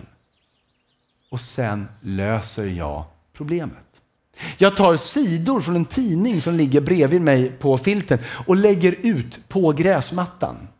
Så att jag kan krypa ut på en gång gjord av dagstidningssidor, skydda benen från det vassa gräset, komma hela vägen bort till tusenstjärnorna och äta upp dem. Jag är en problemlösare. Har alltid varit. För några år sedan så började jag skriva en bok som skulle handla mycket just om hur vi befäster vår identitet genom våra minnen. Och eftersom det här minnet är så viktigt för mig så ville jag ha med det. Men då vill jag också ha med allting som jag faktiskt inte riktigt hade koll på. Var var den här picknicken någonstans? Vilka mer var med? När var det? Så jag åkte hem till min mamma för att höra om hon kom ihåg det här. Och hon kom ihåg det mycket, mycket väl. Ja, just det, Henrik berättade om det där, ja. Med picknicken och tusenstjärnorna och äta upp alla och så krypa ut på tidningssidorna. Som vi skrattade åt det. Men, fast alltså Henrik, det var ju inte du. Va? Ja, nej, alltså det var inte du som kröp ut på tidningssidan och nej. Vi var inte med på den där picknicken. På ett ögonblick så raserade hon allt som jag trodde jag visste om mig. Det visade sig att det var vår grannfamilj som hade haft den där picknicken. Det var deras dotter, något år äldre än mig, som hade gjort det här. Men hade jag bara hört en rolig historia vid middagsbordet berättas så många gånger att jag till slut trodde att den handlade om mig. Om allt jag trodde att jag visste om mig själv allra längst inne bara var baserat på ett missförstånd, vad mer var då inte sant? Så jag sprang ner i källaren till mitt gamla pojkrum och så drog jag fram alla de här sakerna som hade fascinerat mig som liten, med andarna och Maggie Fox och Robert Houdin och spionerna och skiffret och de telepatiska delfinerna. Var allt det här bara fejk? Och när jag sitter där så hör jag från övervåningen: in kommer mannen med oklanderlig timing. Morbror lika gärna, Kent. Och jag springer upp på övervåningen och så spänner jag ögonen i Kent. Och så säger jag: du ska inte tro att du har haft rätt hela tiden. För det har du. Va? Sa Kent. Ja, men varje gång jag hade något nytt spännande som jag ville visa dig när jag var liten så sa du alltid att det där kan lika gärna vara bluff och båg och rackarspel bara. Ja, sa Kent. Men det kan ju lika gärna vara på riktigt. Va? Ja, men Henrik, jag tycker ju om dig. Jag vill bara att du ska tänka en egen tanke någon gång. Jag menar, Du behöver inte tro på första bästa sak som du läser i någon bok eller ser på tv. Tänk lite själv. För det kan ju vara så att det lika gärna är fake. Men det kan ju också lika gärna vara på riktigt. Det är ju det som är så spännande, Henrik. Att det finns sånt vi inte kan förklara. Tack, morbror Kent. För om hjärnan nu ändå inte skiljer på sanning och fantasi, om alla mina minnen ändå kommer vara subjektiva, då är jag ju fri. Fri att ta min box och stoppa i eller plocka ur precis som jag behagar. Och om jag nu inte var någon problemlösare, då kan jag välja att jag är en problemlösare. Så jag tömde min box och började fylla den igen från botten och hela vägen upp. Och den här gången fyllde jag den bara med sånt jag brann för, saker jag var passionerad över. Och den här gången bestämde jag mig för att jag skulle minnas allt. 2 personer här inne fick inte vara med och spela Memory. Det var du och det var du. Jag sa att jag sparade er till någonting annat. Det är det här. Ni 2 är väldigt välkomna upp. Och jag vill också ha tillbaka Anna, min Kajsa. Så Kajsa, Anna, välkommen tillbaka upp du också. Ge alla 3 en stor applåd.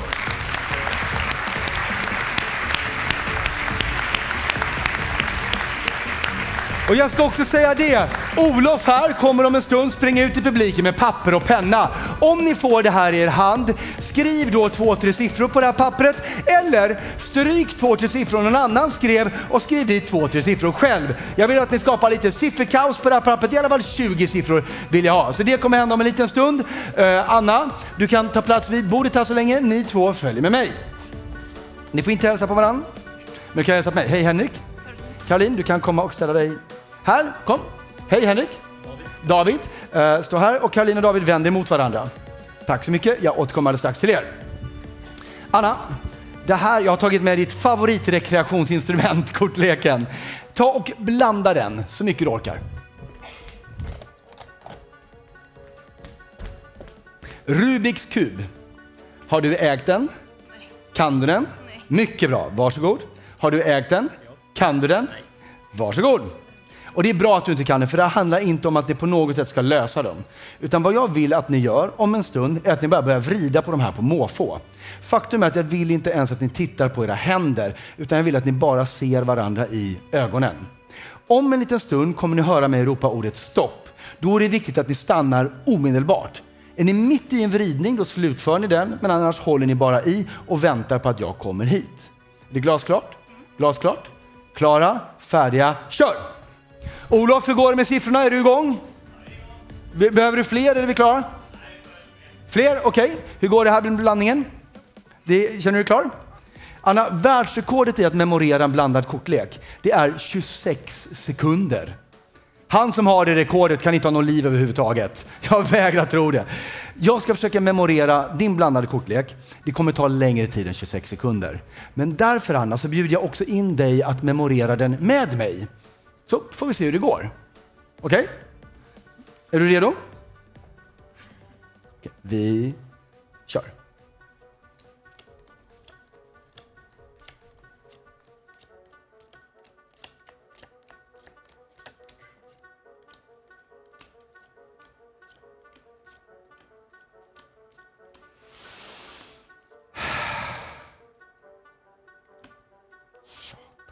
Jag är en fel. Jag har tappat det. Okej, vi får se vad vi kan göra åt det. Kom Anna. Jag vill att du börjar fundera ut ett tal mellan 10 och 52. Säger vi. Du behöver inte säga någonting nu, men börja fundera lite på det. Hur går det med publikens siffror? Ni är klara till mig. Vem har dem? Du har skrivit egna siffror också? Mycket bra. Vad heter du? Madeleine, ta med dig publikens siffror. Du är väldigt välkommen upp. Ge Madeleine en applåd.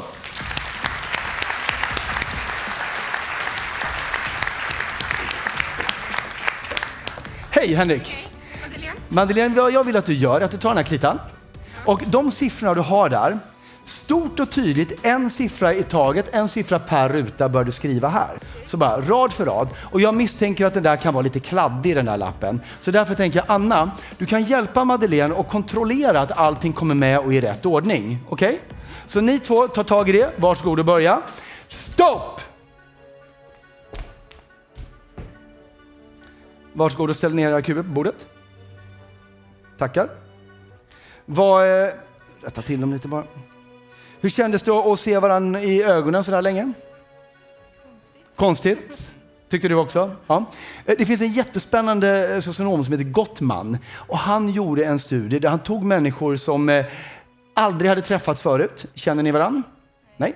Satte dem parvis i ett rum där de inte fick prata med varandra utan bara såg varandra i ögonen i 2 minuter. Så länge som ni nu har tittat på varandra. Och sen fick de gå därifrån. Och 3% av alla som deltog i den studien gifte sig med varandra efteråt.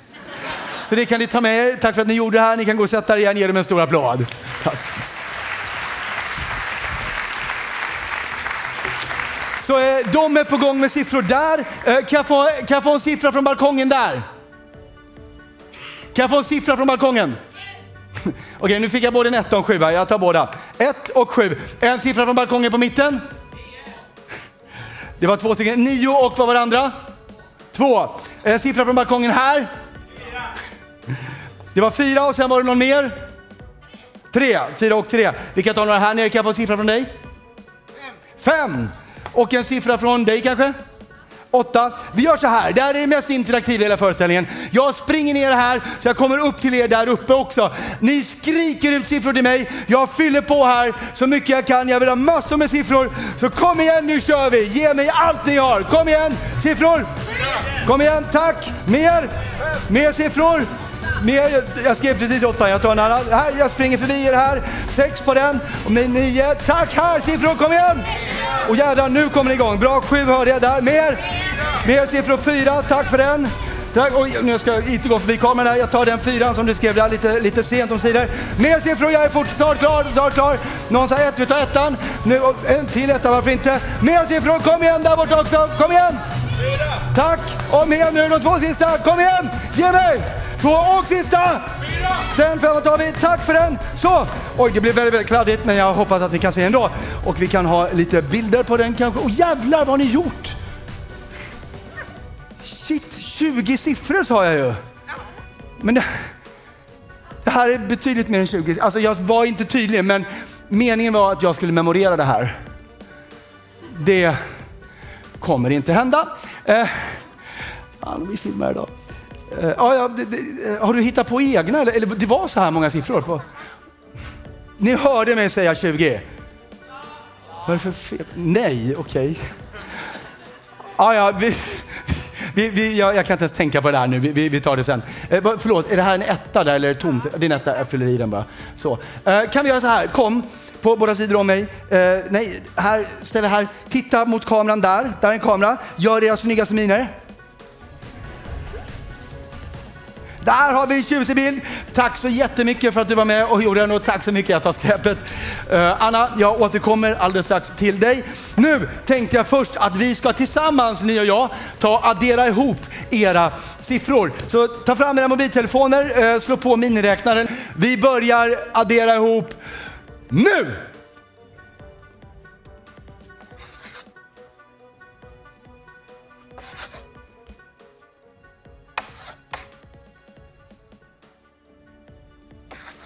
$21 523. Fick ni det också? Stämmer? Bra! Då betyder det att om det här är era individuella tal som publik, så är summan av här ikväll finns alltså representerad i det här talet 21 523. Och det kommer bli mycket viktigare om en liten stund. Nu Anna, ett tal mellan 10 och 52. Har du tänkt ut något? Vad är det? Förlåt? 35. Okej. Om du kommer till bordet här, vet du bland den här kortleken vilket som är det 35:e kortet? Nej. Och jag önskar att jag visste det, men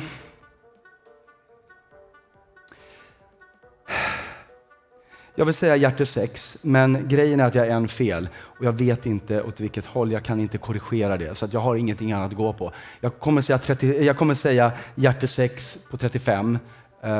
Men jag tror att det är en fel. Men jag kan inte göra någonting åt det. Så vad jag vill att göra, Anna, är att du låter leken ligga. Utan man vänder upp kort 1 i taget åt det hållet. tillräckligt fort eller långsamt så vi hinner räkna. Och börja med 30 kort. Okej, så 30 kort, varsågod. 1, 2, 3, 4, 5, 6, 7, 8, 9, 10, 11, 12, 13, 14, 15, 16, 17, 18, 19, 20, 21, 22, 23, 24, 25, 26, 27, 28, 29, 30. Okej. 35, hjärta 6. Frågan är bara... Jag kan fortfarande inte korrigera, jag kommer vara en fel tror jag. Men det... Okej, kör 4 kort långsamt. 31, 32, 33, frågan om den kommer nu. 34, en fel, jag sa ju det, en fel. Men ändå, tack. Tack så mycket. Tack. Nu kan du få gå och sätta dig, äntligen. Jag tror att det var det här som...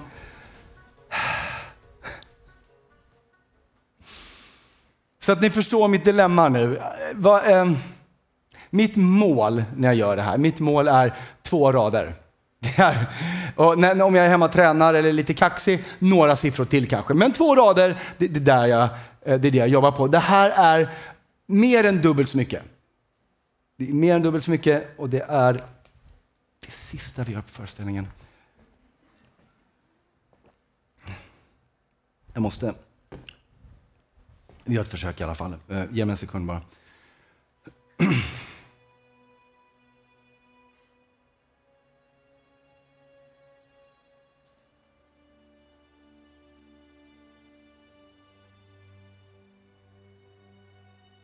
Okay. För övrigt, nu när vi gör det här. Jag är så trött på för att men du har en sån här hörselsnäcka i örat som de har på TV4. Du ser väldigt skeptisk ut. Och jag uppskattar det verkligen. Kan du resa dig upp och titta i mitt öra bara? Det finns inga hörselsnäckor eller någonting sånt där? Nej, du ser rakt igenom. Ja, bra. Samma sak i andra örat. Finns ingenting där heller? Nej. Ja, mycket bra. Och någon sa så här, men du får information i headsetet. Men nej, det får jag självklart inte. Jag vill vara enormt tydlig med nu när vi gör det här att det finns ingen som på något sätt ger mig information utifrån. Det skulle ju vara mycket lättare men fullkomligt meningslöst.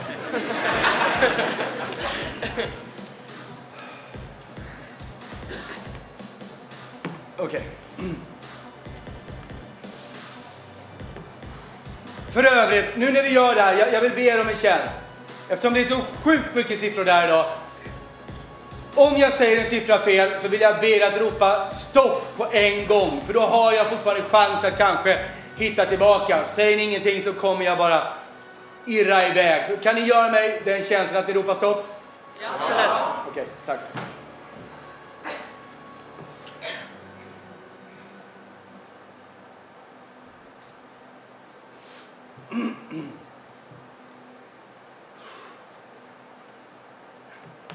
Okej.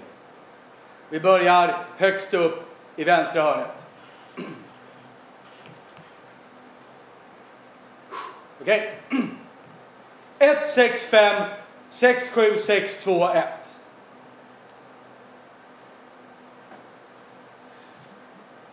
2.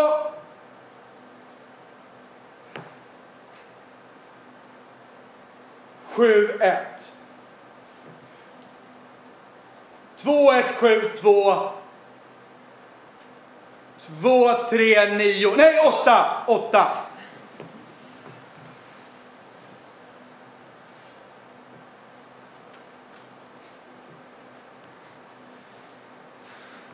Ett, 3, 1. 8, 2, 3, 4.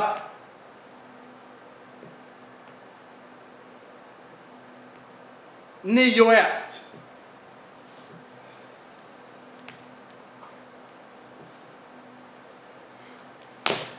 4, 1, 9. 2. 4, 5. Och sen Sen är det första nollan, men innan första nollan så är det en etta. Sen är det första nollan och sen är det... Helvete.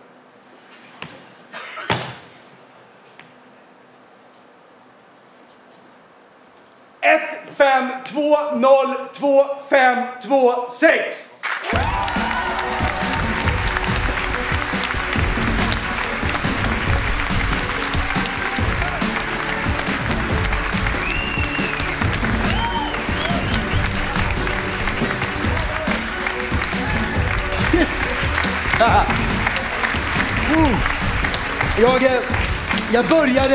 Jag började hela den här föreställningen med att ljuga för er.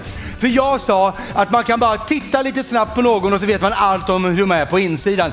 Det är givetvis inte sant. För den här lådan vi går omkring med, det är ju alltid bara en sida vi visar utåt. Det är bara den sidan andra ser.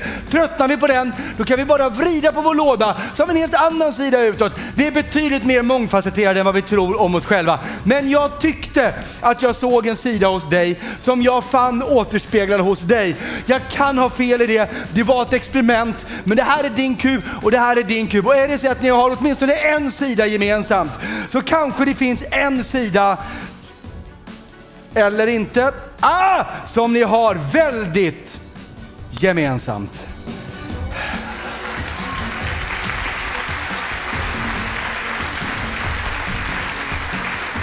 Och orsaken till att det kan vara så är att efter 2,5 timme i samma rum så kanske vi alla har mer gemensamt än vi någonsin kan ana.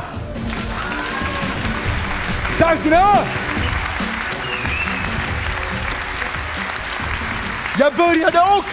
Jag började också med att ställa frågan vad eller vem styr våra boxar. Och jag tror sanningen är att det är vi som tillsammans påverkar varann när vi möts.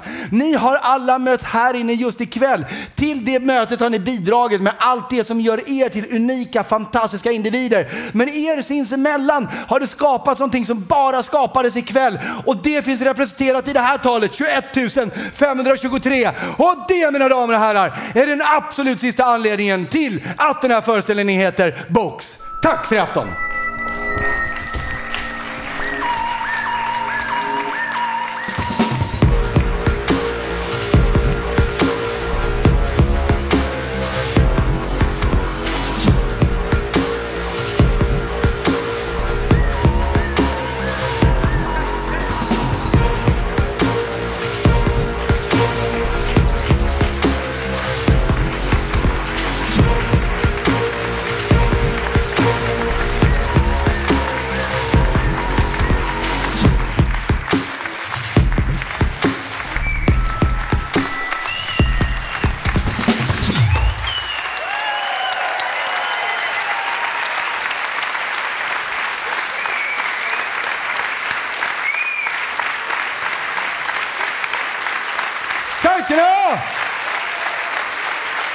Tack balkongen!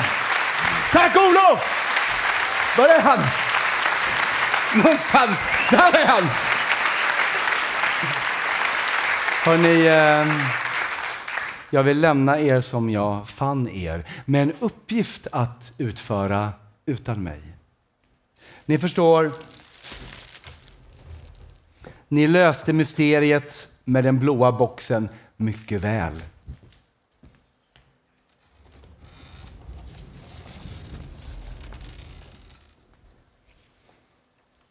En ring hade varit fullkomligt trivialt. Det ser ut så där. Men det var inte ett föremål i lådan. Det var en uppmaning.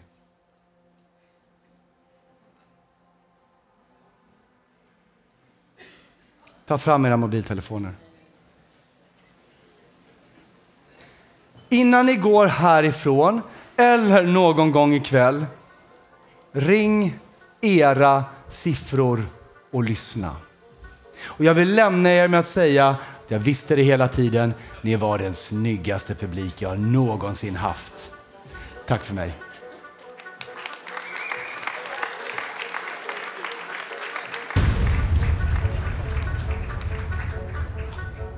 Hej! Henrik här.